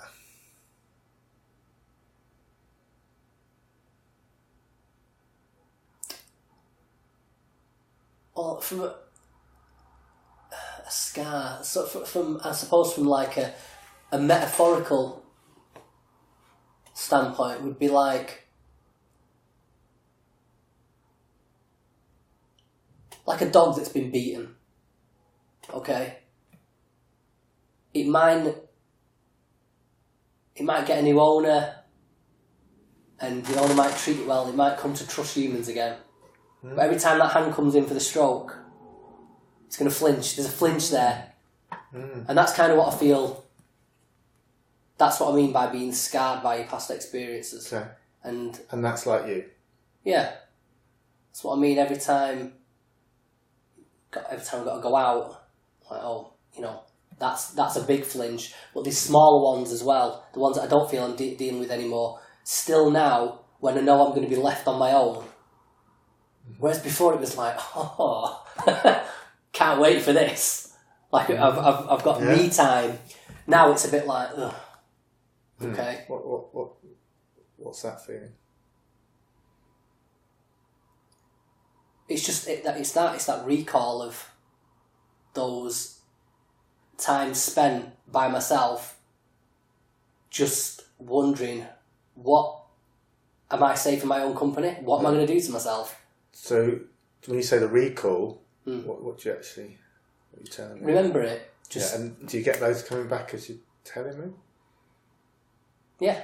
I don't mean like flashbacks that come out of the blue. They're not. No, what? Well, I was going to say they're not like. I'm not saying it's the same as like a fucking soldier who's had a grenade go off next to his head, and so that. What is it like for you? It's not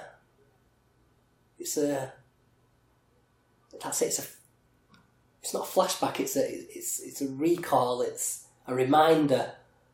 It's a prompt. And how clear is this recall? Oh, yeah, plenty vivid. Yeah. Okay. That's what I mean for and everything. How long do they last?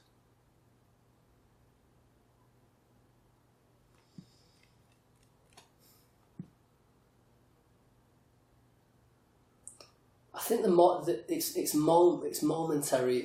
It's fleeting, but it's like it's sort of that the same as a sinking feeling. Mm-hmm. Get the sinking feeling, and then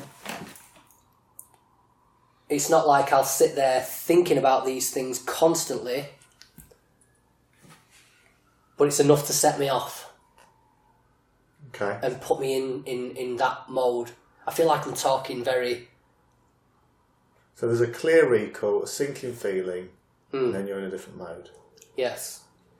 That's what I mean by being scarred by things from the past. Okay. It's something prompts something in the present, reminds you of something in the past, and then the mode switches. The mode switches. It spoils. It's maybe just spoils the moment. Yeah. Or maybe it creates the mood for the next couple of hours. I wouldn't be able to. So just that recall, but it's a clear recall, and that's kind of down feeling. Yeah. Then that sets the mood for the next. Yeah, it can. Yeah, that's what I mean. It can be. And while we're talking about it now, what's it doing? I'm just sort of, for the first time in this conversation, I feel like I'm hashing out an idea that I've not properly articulated to myself before. Okay. I feel like I'm riffing now. Okay. Rather than laying out a kind of a fully articulated idea. Okay. But in response to that question, I was just running through all the times I was trying to identify what my prompts are. Mm-hmm. Yeah. And are you running through the recalls as well? Yeah. Kind of matching them all up. What my prompts are and what the recall would be. What's the present moment experience that I might have that would trigger a memory which would then put me in a mood. That's what I'm trying to. That's the kind of conceptual equation I'm trying to put together now. And what's it like from the inside as you're doing that?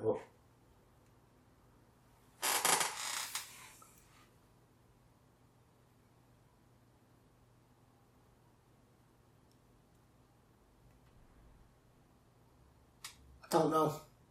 That's what I mean. I've not really thought about that one before. Okay.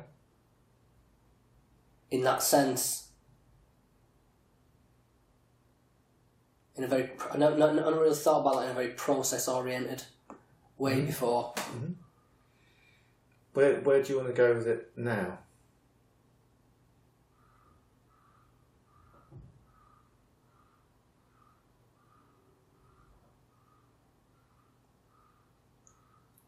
I don't think I've got anything else to say.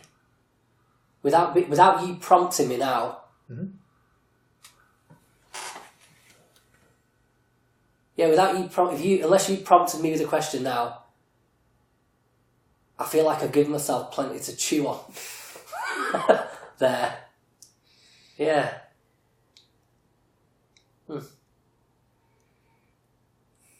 You know the end of the session, don't you? You know when you tell me you want to round up now. What was that? Yeah, you know what? Yeah. Sure. Yeah, I think I want to round up. I'm intrigued now to step out of this paradigm and then maybe examine it a little. If you've got time, if you want to. Yeah. Do you want a glass of water or something? Or? No, I've got a drink with me. Right. So now, we've got a bit of time. Yeah. How long was that? About an hour and Oh wow! 20 minutes or something. Jesus! Just me rabbiting on for an hour and 20. It's interesting that, Warren. I've got to say, it's seeing that in action. Well, if you could just sort of explain this idea of the therapist interrupting or catching a moment. If you could explain what that is, because I found that interesting just because it was, that's not, you can't do that by yourself. Exactly. You can't do that by yourself. So just talk about that and expand on that a little bit. I'll just try and explain it in the most straightforward way. We all have conflicts every day of various levels of importance and trouble. We have decisions about what friend we want to see, what we want to watch on telly. We have decisions about where we want to live, where we want to, what jobs we want, etc., etc. A lot of those things, they're little problems, they're conflicts. And most of us solve most of our little problems and our conflicts most of the time. And that's, I think, because we think about them. We might talk to someone else about them. We might ponder over them. But we let them into our mind's eye, and we just keep it there and just let it happen and talk it through, and maybe, just stay with it. And that's what most people even with chronic difficulties, they solve most of their stuff most of the time. But they've probably not solved the thing that's making them come back to seek help. And all, in a simple way, all that Method of Levels does is allow your attention to go to some of those problems and conflicts that you rarely get either the opportunity or the or that you really want to, because they're quite difficult, think and talk about and ponder about and notice all the elements around it. And so we just try and provide this sort of scaffolding with the questions that just help people shift their awareness to really what the more important issues and dilemmas are in their lives, and just stay there for as long as they need to until they start to get some other ideas about it, or they start to see where this is coming from, and then we still stay with it. And the idea is that the longer you sustain your awareness on a difficulty, genuinely and wholeheartedly and emotionally. Yeah, well, that's what I tried doing. Yeah, the better chance you've got of tweaking and changing and sorting it out for yourself. It's interesting that just thought it was interesting that a conversation that starts about agoraphobia turns into stuff about my kids and the way I want to raise my kids, and I want them to think I'm a good dad, and then back to career and 10 years ago. And what's the difference between, how do you know when you're staying on track, or does staying on track matter? I'm not trying to keep you, I'm trying to help you stay where you are and make choices. Yeah. But the idea is that our awareness naturally drifts to where there's problems. Right. So, there's a lot of money made training people to think in certain ways, to solve their problems. From the perspective of perceptual control theory, people solve their problems all the time without them being trained to do it. It is a very natural thing that we do. The problem is, we always, either us or someone else always gets in the way and starts suggesting something or shifting somewhere else, or just gets on with other stuff you need to do. And so just that amount of time and effort is just not spent.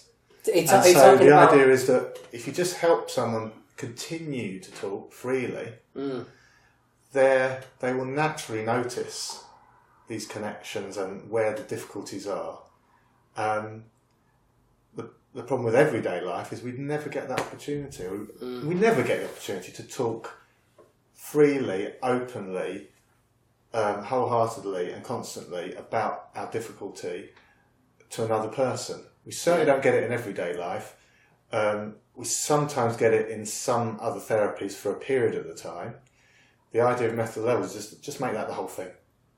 Right. Let's not say, let's not do loads of formulation and socialisation into the model and psychoeducation and suggested interpretation. Let's just cut all that bit out and just go into the core of it, which is actually that experiential process, which is there in other therapies. It's exposure, it's your behavioural therapy, it's behavioural experiments, it's your thought catching. It's there in other therapies. Metacognitive therapy, mindfulness therapy, it's there as a component of all effective therapies, we think.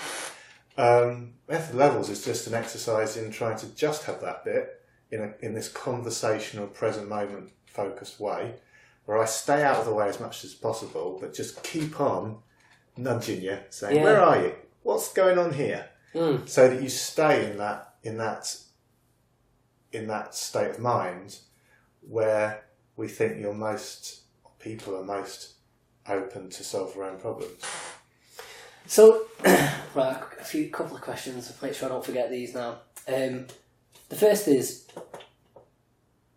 so do you think that with most or all of the therapists, the therapist is turning up with their own motive or just their own limited way of thinking that's then sort of accidentally imposed? Yeah, I think it's not that those elements of other therapies aren't necessarily a problem, but we think they probably make them less efficient and less client-led. Yeah. The fact that the therapist is coming on with the assumption they need to draw a diagram or they need to do some kind of dream interpretation or whatever it may be for each of the different types of therapies. We think that takes the therapist's attention away from the heart of it, which is just helping the client talk freely about what's going on right now. And sometimes those things may kind of be counterproductive, but I think a lot of the time we think just get in the way of doing the most active work with the client. What's the difference between method levels then and just, is it Freudian free association where the client just sits and... Again, you could say the same about what's the difference between method levels. You could say free association, you could say exposure therapy, you could say decentering, you could say mindfulness. They're all they're all parts of other therapies that engage that hypnosis, they engage that experiential present moment mode. They're all slightly different, and what I wasn't getting you to free associate. I was getting you to sort of own and control your own way of telling me about your problem and how you're going to try and understand it for yourself. And, so that's one difference. So in free association, the therapist isn't asking questions; they're just using words to sort of link and drift. Yeah. Having said that, I'm sure free association will probably get to some similar places to all these other techniques, including method levels. But free association is just one part of a whole battery of stuff that psychoanalysts do. It's most other therapies are toolkits with loads of different tools in there, and these are tools that are sort of gold plated, and you have to learn every single tool and how it works. And the people that expound these therapies love showing you a new tool, Whereas method level says, just make up the tools as you go along, but as a therapist, stick to these two principles: help the person talk about the problem and catch the disruptions. Yeah, that idea of catching disruptions. Do we know why? So you asked me a question, and I'm looking off to the side and I maybe laugh at myself for a moment. Now, I would have left that behind and come back to whatever my original thing was. There's something about, I don't quite know how to explain this. It's almost like you ask me a question and the real answer occurs, the genuine, at the heart of it, answer appears to me. That's what prompts you to laugh. But then you pull back from it almost and go, what's maybe the right answer, or what's it? Whereas I point you back at it. And then you say, no, hang on a minute, motherfucker, stay there. Yeah. I want that. Yeah. Why, do we know why what's the inclination to ignore that? Oh.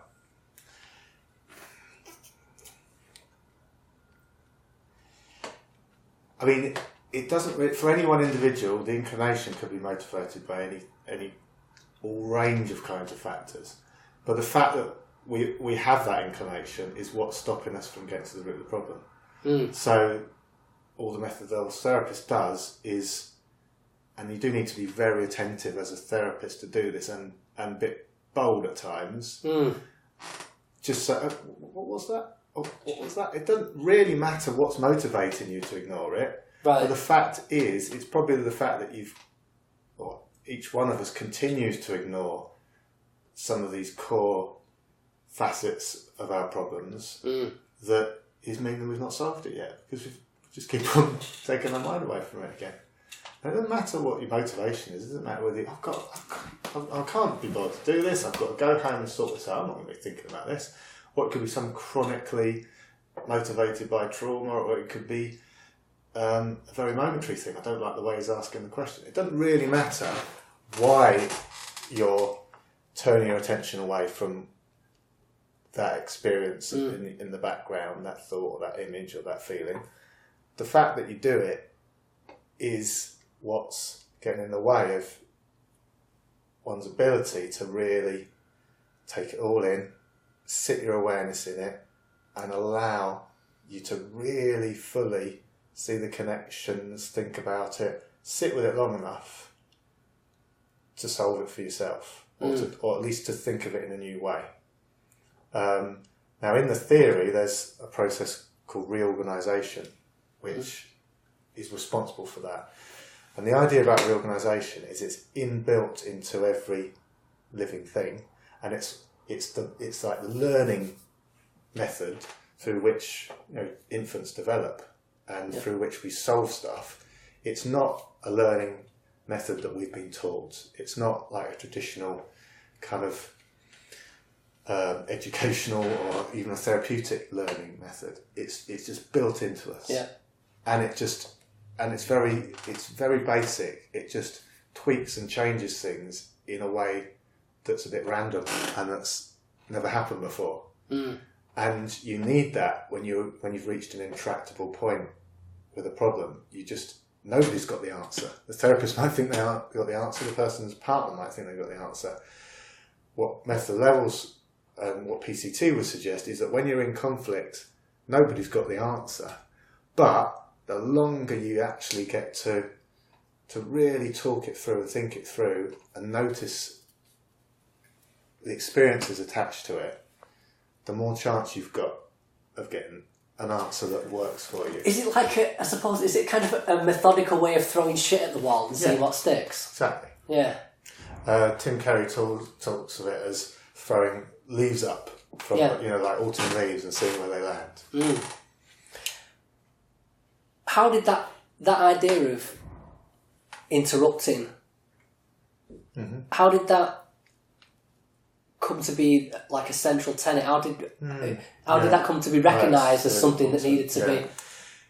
Yeah, I mean, when Tim Carey and Bill Powers developed this as a therapy, that became a really key element to it. Well, it's worth noting as well that Method of Levels was built straight out of PCT, wasn't it? Built in tandem with PCT. Right. So to some degree, Bill Powers used his theory as a reason for why he did it, because he was interested in perception and where you can go with perception. But also, he used that method, talking to his friend Kirk Sadley about perception, to notice actually some of the levels, and that you can go to higher levels as you're talking. You can start with something as practical as going out of the house, and you can end up with whether you're a good dad or not. And so he used the method to inform the theory as well. So it's a two-way thing. And I mean, you're probably best asking Tim this one in terms of why asking about disruptions is so cool. I mean, the standard answer is it helps you catch a background thought. Well, the important answer is it helps you catch a background thought. So the idea is I'm not asking about this disruption because I've got an idea of what it means. It's purely a way to tell me something that's at the edge of your awareness. Okay, background thoughts. The classic reason why that's important is it might be one of these upper level thoughts around, it's all about whether I'm a good dad or not. So it's trying to catch the higher level elements. And I think when it does that, then you can really see how it really does expand people's perspectives. But I do also think it may have some other properties. I mean, the fact is, this theory is all about, our whole life is about managing our current experiences as they're happening. So if you're asking a question like that, you're going to catch that happening. I'm noticing this. I'm trying to control this. I'm shifting this. So that really is at the heart of what this theory says we do moment to moment anyway. The other thing, I think sometimes it catches maybe a thought that tells you a bit about conflict, so maybe it does that. And then maybe another thing that you sort of alluded to is that we can tell stories about our lives that are well rehearsed. Whereas doing that kind of punches that a bit and goes back to we don't act on a momentary basis around the story of our life. We act on a momentary basis about these much more these perceptual elements of our world, about that felt sense of whether I feel safe or not, about that facial expression, about that closeness to my son or daughter. We act on those things which are far more kind of raw perceptual experiences. And so that's another way of asking about that, catches on that system, and that's the system that we live our life in. Language is extremely useful, but it has another function, and I guess asking about disruptions helps you catch those. So there's a few different reasons, and I think some of these are sort of unfold very naturally from the theory, others are speculative. But from my perspective, it feels like I've done CBT, I've done metacognitive therapy, formally, where I've sat down and done all with somebody. This felt very much like, it feels like stepping into your own mind. It's like a tour of your own mind and sort of opening random doors and having a look at what's in there, and then trying to explain what's in these rooms and why they're arranged the way they're arranged. And it was an interesting experience, because I think it's the first time I've ever kind of had a walk around my own inner world and not knowing what the fuck is round the next corner almost, and been quite surprised by it. But it very much, just conceptually, very, very much does feel like, here's a big corridor, open that door and start describing what's in there. And then maybe seeing a book on a shelf, and then you open the book on the shelf, and I don't know if I'm explaining that well. It's like one of those video games, isn't it, where you're going to explore somewhere and what's over in this corner of the room, and very, very, it's a very immersive experience. And imagine that, this metaphor, this is your house, you're looking around it, but some of the rooms are a bit unclear to you right now and you haven't been into for ages. Imagine somebody else who you've never met before going there with you and telling you which rooms to go into and telling you what you should see in those rooms. Yeah. That's a bit cocky, isn't it?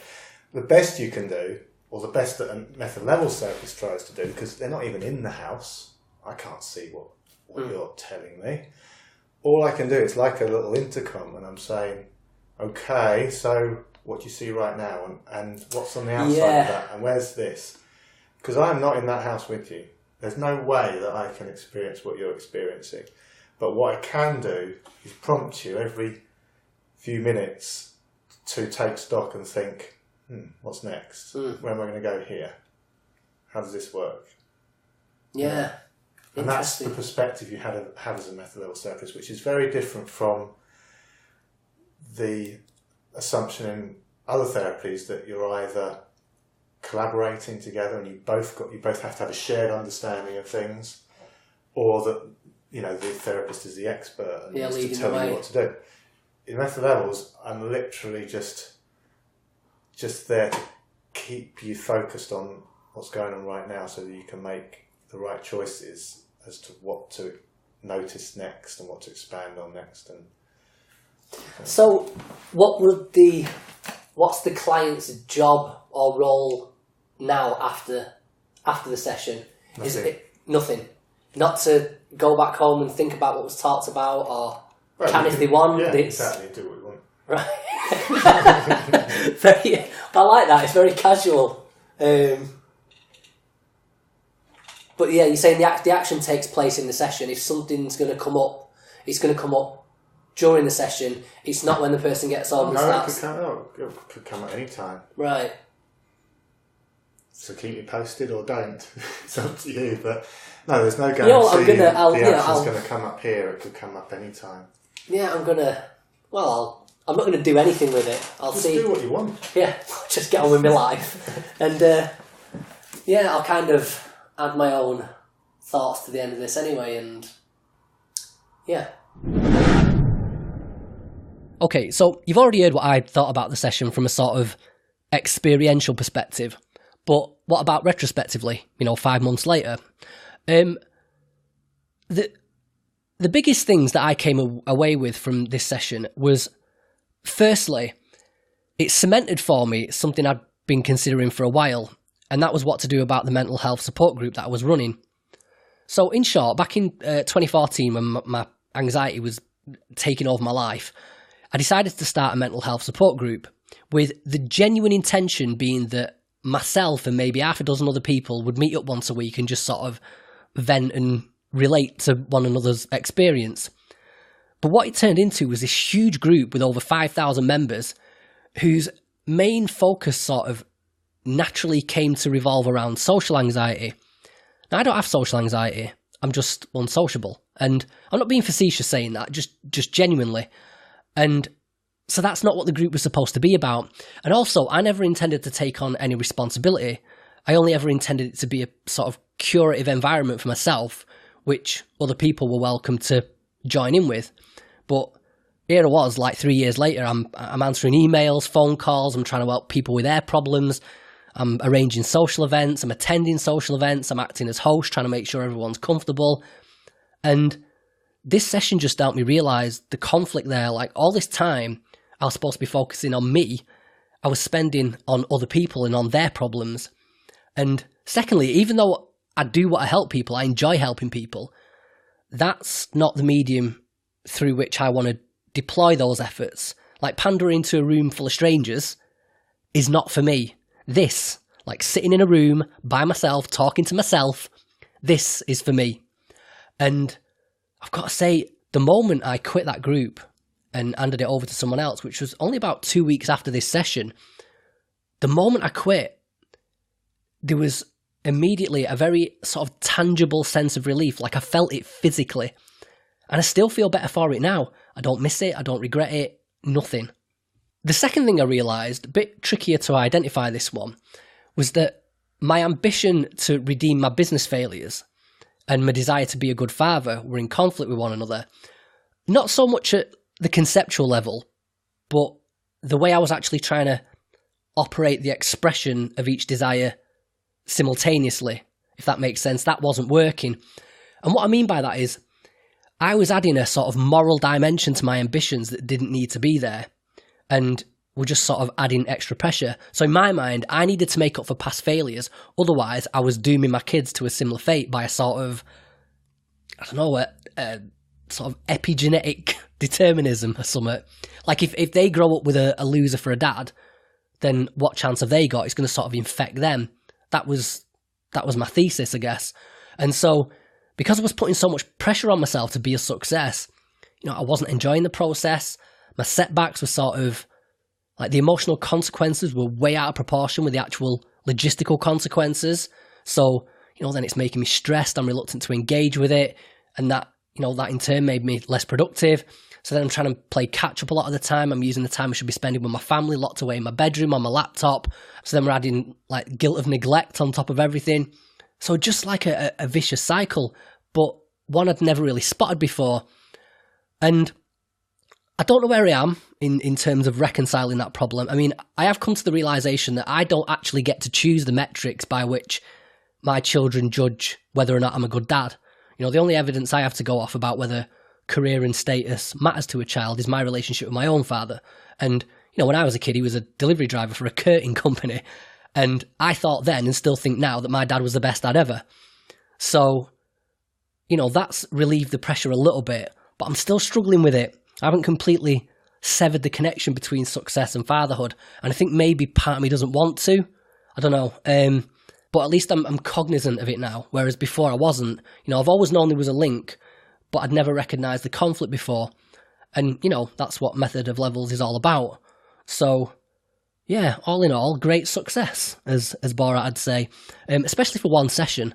But yeah, anyway, that's that. And tell you what, seeing as you've just spent another 2 hours of your finite existence listening to me talk shit, maybe that's all the evidence required to demonstrate that you need your bleeding head seeing to as well. So, like I said in the intro, to learn more about Method of Levels, go to methodoflevels.com.au or check out the app, which is called Mindsurf, and that's available on both iOS and Android. And that's about it for this week. Peace out, geeks. Okay, folks, if you enjoyed this episode, for those of you who didn't enjoy this episode, you guys can bugger off and skip this bit because it doesn't apply to you. But if you did enjoy this episode and you'd like to help support this podcast, there are a number of ways you can do so. You could blast out a little mention on social media saying, yeah, check this knobhead out, he's actually pretty good. You could like our Facebook page or leave us a review there, even better. Just search for My Own Worst Enemy on Facebook. I'm sure we'll pop up. You could leave us a positive review on iTunes or Stitcher or whichever podcast service you happen to use. It's always a nice way of encouraging new listeners to give us a whirl. Or, if you're feeling particularly generous and you feel that this podcast is genuinely adding some value and you'd like to support it in a more long-term sense, then you can become a subscriber for as little as £1 a month. Or you could just make a one-off donation, again, for as little as £1. So, yeah, if you'd like to sponsor the podcast, just go to myownworstenemy.org/support. But only if you can afford it, and, no donations from stolen credit cards either, please. Can't be arsed with that hassle. So, yeah, plenty of things to keep you busy there while I go busy myself putting the next episode together. So, in the meantime, as I always say, behave yourselves, but not too much, and I'll see you again next time.